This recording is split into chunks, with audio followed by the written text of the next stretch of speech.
SmackDown is going to Wichita tonight, as this is the go-home show to the Royal Rumble, the last stop before Phoenix, and the show starts off with the man, Becky Lynch, dressed in her ring gear, no street clothes like last week, so we expect her to wrestle this time.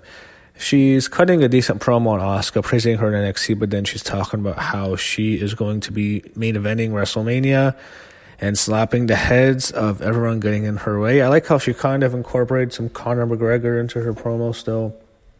It's a decent promo by her.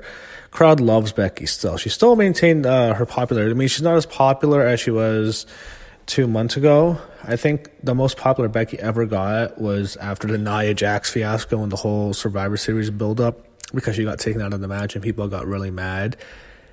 I think at that moment, that was the most over someone might want to challenge me on this, but I don't know if I've ever seen a female in the WWE as over as Becky Lynch was 2 months ago. She, again, talks about how at the Royal Rumble she's going to walk through hell, and then Asuka's music interrupts, and Asuka is saying something in Japanese, and the fans are chanting something. I don't know what they were chanting. It sounded weird. Like, I couldn't make out what they were chanting at all, and it's one of those situations where It's like Asuka just kept talking over them, so tried to make out what they were saying. And then Charlotte interrupts. She's not in her regular ring gear, so I guess she won't be wrestling. She is obviously going to be involved in the finish of the Royal Rumble. I don't know if she's going to win, but it's pretty obvious if there's going to be a main event at WrestleMania, it's going to involve both Charlotte and Becky. I think having either of them in the match,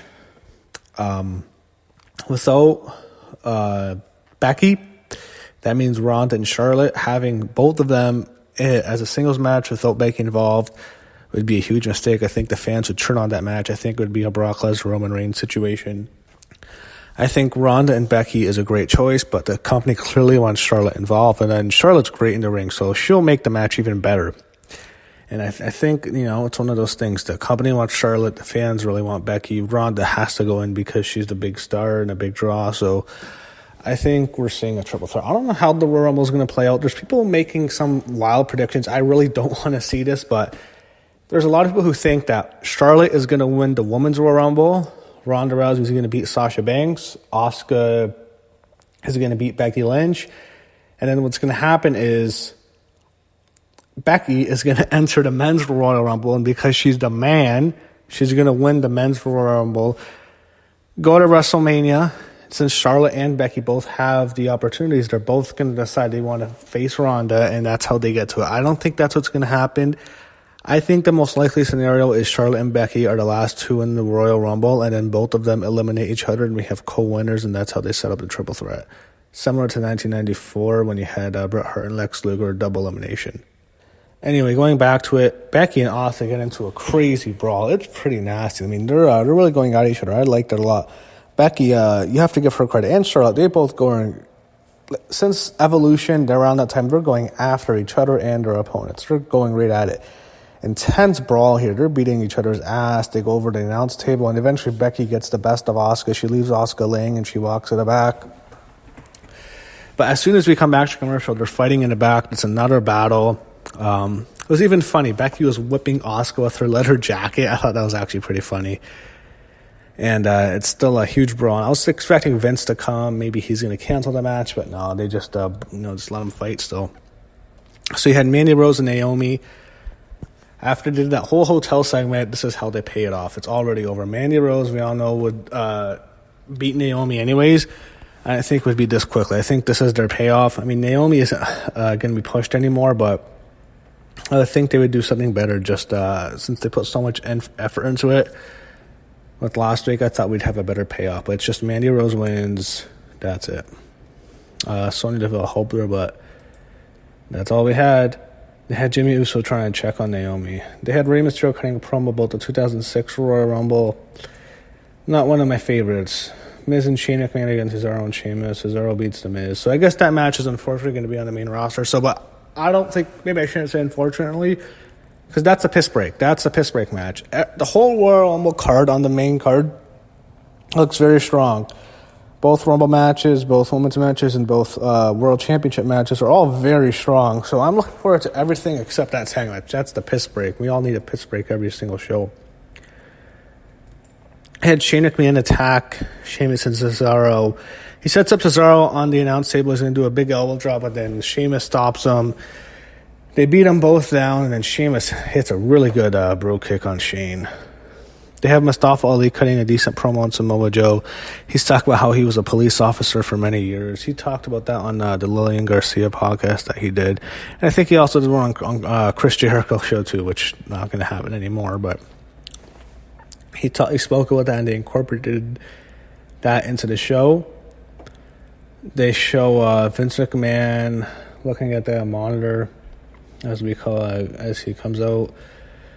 Vince talks about how he's not going to let what happened to Shane McMahon affect the face-to-face confrontation between AJ Styles and Daniel Bryan. AJ comes out. Good pop. And by the way, there is some controversy with AJ Styles. AJ decided to appear on a Louder with Crowder podcast interview, which is with Steven Crowder, who is a conservative talk radio host. Or I don't even know if it's a radio show. I think it's just a podcast. I don't think it's it's on any radio stations. Just a YouTube show. But he's controversial to some liberal wrestling fans, and in particular, a lot of liberal journalists. If you don't notice, all journalists are liberal. You don't see many conservative journalists. That's why the news media is almost all liberal.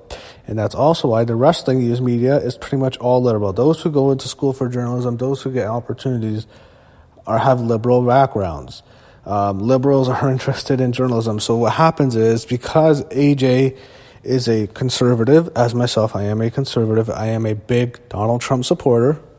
If you've heard some of my previous videos, you know I'm a big Trump guy. You follow me on Twitter, a big Trump supporter. I don't hate people who are not supporters. I don't try to incorporate politics into the show, but since this is a big story, I really want to cover it. I have no problem at all with AJ Styles appearing on the Crowder podcast. It was a fun interview. It wasn't anything too controversial. All they talked about was political correctness. It's all really Crowder. Crowder tried to bait him into saying more stuff than AJ was going to, but it was a fun interview. I don't see how anyone could be super offended by it. And I know all these PC, snowflakes don't find anything to be offended by, and they're just going to be mad because AJ was on a podcast.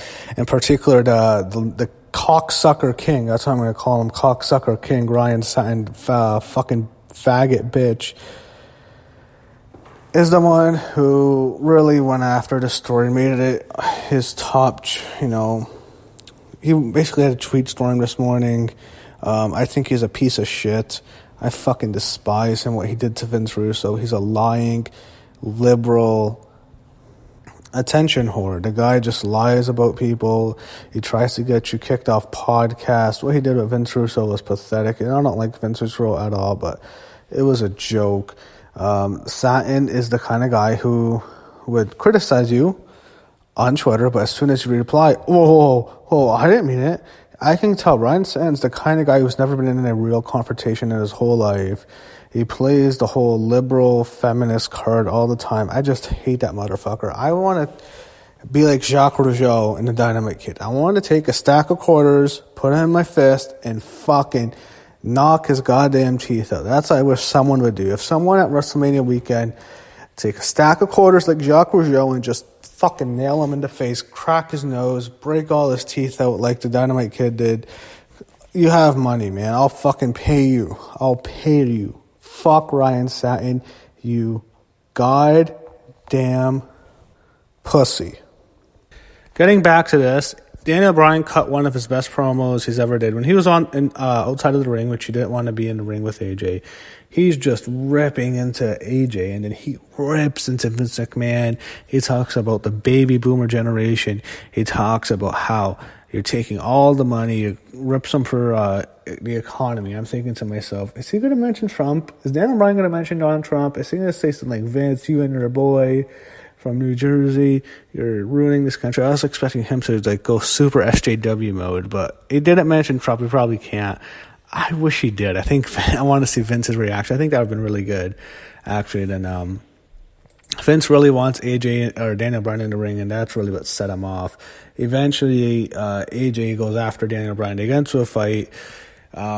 He already did a big brawl with Becky and Asuka. It's hard to top that. And when they get back in the ring, AJ throws Daniel Bryan in the ring. He goes for phenomenal form, but Daniel Bryan throws Vince into him. AJ stops, and then he gets a running knee. So I guess, AJ, he didn't get too mad when he punched Vince out a few weeks ago, but now he's afraid to hit Vince. They show R-Truth and Carmella in the back. Truth is talking about how he wants to win the Royal Rumble. It's done to make him look stupid, and then they show Charlotte with Carmella. A very average promo. Carmella is not good. Charlotte's the same kind of promo she always does. Charlotte is talking about how she's the tornado. Samoa Joe beat Mustafa Ali very easily. I don't think it's a burial of Mustafa Ali. It is what it is. The guy's really small. I think he's going to get stuck before a certain level. I see him advancing past a certain level because of his size. They show the New Day. Kayla Braxton's interviewing them, and they're kind of being assholes to Kayla. They basically say, you guys ask us the same question. They mention a whole bunch of announcers or interviewers like Renee Young and Charlie Caruso. And they mention Tony Kimmel, and they show Tony Kimmel up here, and then they say, well, Edge is not here. It was actually a pretty funny scene. They just dance. Kayla Braxton's the best looking woman they have as an interviewer. She's just really attractive. So Rey Mysterio, Andrade Cien Almas. I'm not going to call him Andrade. He's Andrade Cien Almas in a 2 out of 3 falls match. So Almas wins the first one. He gets a powerbomb from the top turnbuckle, which was second, and Rey wins the next one really quickly. He reverses the powerbomb, and he pins Almas. The third fall is great. They're really going at it. I didn't like the 2 out of 3 falls format. I think this wasn't as good as last week, because I think they had to slow it down for the first 2. But they're really going hard. And then Rey gets a DQ win after Samoa Joe comes out. He attacks Rey, and then Joe attacks Almas. So Rey Mysterio wins by DQ, and then he talks about how he's gonna make a statement. And then Randy Orton just hits him with an RKO out of nowhere. So that's how the show ended. It was a very decent show. I really liked the Becky and Asuka stuff. Becky's great. The Daniel Bryan stuff was amazing. This was Daniel Bryan's maybe his best promo of his career, and he had a really good main event. So a lot of stuff that was good on the show. Royal Rumble build-up has been okay. I think the build-up to the Royal Rumble, to explain it, the build-up to the matches, the title matches have actually been very good. Much better WWE build-up than you would usually get. However, the build-ups of the Royal Rumble matches themselves have been very disappointing. But this was a good addition to SmackDown. It's from Wichita. And good way to build up to the Royal Rumble. The card looks really good. The Royal Rumble should be a very strong pay-per-view when you look at what they have.